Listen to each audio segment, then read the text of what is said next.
سوره اخلاص. بسم الله الرحمن الرحیم. به نام الله که بخشاینده و با رحمت است. قل هو الله احد. بگو او خداوند یکتاست. الله الصمد. خداوند بی‌نیازی که همه نیازمند اویند. لم یلد ولم یولد. نزداییده است و نزداده شده. ولم یکن له کفوا احد. و هرگز احدی همتای او نیست. سوره فلق. بسم الله الرحمن الرحیم. به نام الله که بخشاینده و با رحمت است. قل اعوذ برب الفلق. بگو پناه میبرم به پروردگار سپیده دم. من شر ما خلق. از شر مخلوقاتش.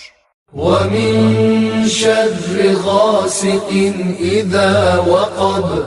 و از شر ظلمت چون درآید. و من شر النفاثات فی العقد. و از شر آنها که در گره های جادو میدمند. و من شر حاسد اذا حسد. و از شر هر حسودی که حسد می‌ورزد. سوره ناس. بسم الله الرحمن الرحیم.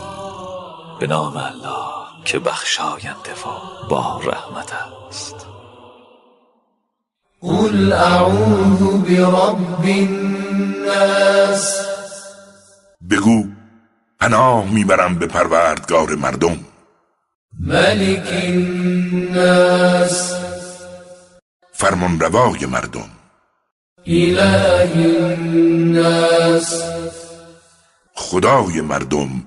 من شر الوسواس الخناس.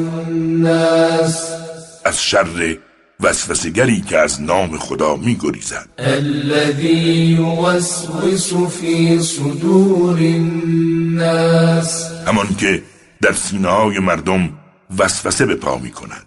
من الجنة والناس. چه از جنیان باشد چه از مردمان.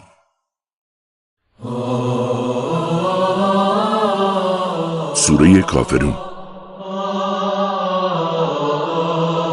بسم الله الرحمن الرحیم. به نام الله که بخشاینده و با رحمت است. قل يا أيها الكافرون. بگو ای اهل کفر. لا أعبد ما تعبدون. آنچه را که شما عبادت می‌کنید عبادت نمی‌کنم. ولا أنتم عابدون ما أعبد.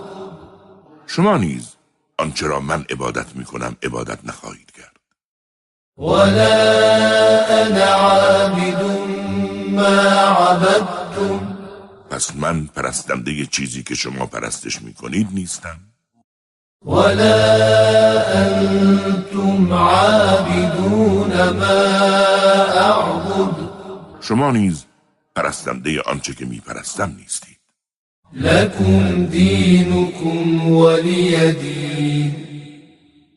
پس دین شما برای شما و دین من برای من. صدق الله العلي العظيم.